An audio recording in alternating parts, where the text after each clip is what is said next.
ರಾಜ್ಕುಮಾರ್ ಅವರ 98ನೇ ಜಯಂತ್ಯೋತ್ಸವವನ್ನು ನಾವೆಲ್ಲ ಸಂಭ್ರಮದಿಂದ ಆಚರಣೆ ಮಾಡಿ ಅರ್ಥಪೂರ್ಣವಾಗಿ ಆಚರಣೆ ಮಾಡಿ ಅದರ ಜೊತೆಗೆ ಸರ್ಕಾರ ಕೇವಲ ಅಭಿಮಾನಿಗಳೇ ಅಲ್ಲ, ಸರ್ಕಾರ ರಾಜ್ಕುಮಾರ್ ಅವರ ಒಂದು ಪುಣ್ಯ ಸ್ಮರಣೆಯನ್ನು ಮಾಡಿಕೊಂಡು ಜಯಂತ್ಯೋತ್ಸವವನ್ನು ಆಚರಣೆ ಮಾಡಿದ್ದಾರೆ.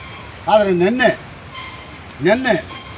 ಈ ಚೇತನ್ ಅನ್ನೋರು ಒಬ್ಬ ವ್ಯಕ್ತಿ ರಾಜ್ಕುಮಾರ್ ಅವರಿಗೆ ಅವರ ಸಮಾಧಿ, ಅಂದರೆ ನಾವು ಯಾರು ಕೂಡ ಅದು ಸಮಾಧಿ ಅನ್ನಲ್ಲ, ಪುಣ್ಯ ಸ್ಮರಣೆ ಅಂತ ಪುಣ್ಯ ಭೂಮಿ ಅಂತ, ಆ ಪುಣ್ಯ ಭೂಮಿಯನ್ನು ಆಗಿನ ಮುಖ್ಯಮಂತ್ರಿ ಕುಮಾರಸ್ವಾಮಿ ಅವರು ಕೊಟ್ಟಂಥ ಜಾಗದಲ್ಲಿ ಅವರ ಸ್ಮಾರಕವನ್ನು ಮಾಡಿದರೆ ಯಾಕೆ ಕೊಟ್ಟಿದ್ದಾರೆ 2.5 ಎಕರೆ ಜಾಗನ ಸಾರ್ವಜನಿಕರಿಗೆ ಉಪಯೋಗ ಆಗಬೇಕು ಅಂತ ಹೇಳ್ಬಿಟ್ಟು ಹೇಳಿಕೆಯನ್ನು ಕೊಟ್ಟು ಇಡೀ ಕರ್ನಾಟಕದ ಕನ್ನಡಿಗರಿಗೆ ಅವಮಾನ ಮಾಡಿದ್ದಾನೆ.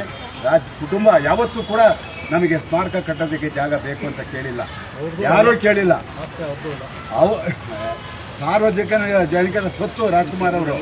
ಹಾಗಾಗಿ ನಾವು ಕೇಳಿದ್ದು ರಾಜ್ಕುಮಾರ್ ಅವರ ಪುಣ್ಯ ಭೂಮಿ ಇಲ್ಲಿರಬೇಕು ಅಂತ ಹೇಳ್ಬಿಟ್ಟು ಅದನ್ನು ಮಾಡಿಕೊಟ್ಟಿದ್ದಾರೆ.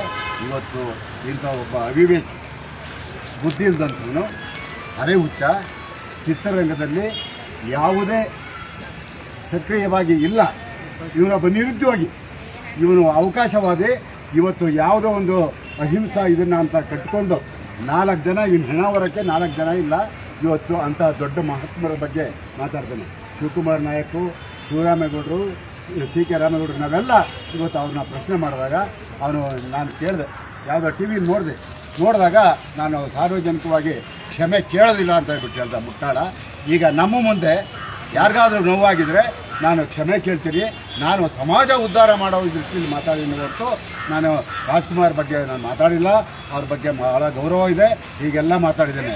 ಅವ್ರು ಮಾಡಿದಂಥ ಹೋರಾಟದಲ್ಲಿ ಇವನು ಹುಟ್ಟೇ ಇರಲಿಲ್ಲ ಮುಟ್ಟಾಳ, ಇವನು ಹುಟ್ಟಿರಲಿಲ್ಲ. ಇವನು ಗೋಕಾಕ್ ಚಳುವಳಿಯಲ್ಲಿ ಎಲ್ಲಿದ್ದ? ಇವನ ಸಂಸ್ಕೃತಿ ಅಮೇರಿಕ. ಇವ್ರ ತಂದೆ ತಾಯಿ ಕಲ್ಸ್ಕೊಟ್ಟಿದ್ದಾರೆ ಸಂಸ್ಕೃತಿನ, ಇವನಿಗೆ ಸಂಸ್ಕೃತಿ ಕಲ್ಸ್ಕೊಟ್ಟಿದಾರ. ದೊಡ್ಡವರು ಚಿಕ್ಕವರು ಅನ್ನೋ ಸಂಸ್ಕೃತಿ ಕಟ್ಕೊಟ್ಟಿದಾರ.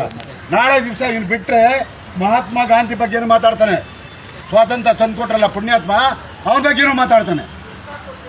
ಇಲ್ಲಿಗೆ ಕಡಿವಾಣ ಹಾಕಬೇಕು.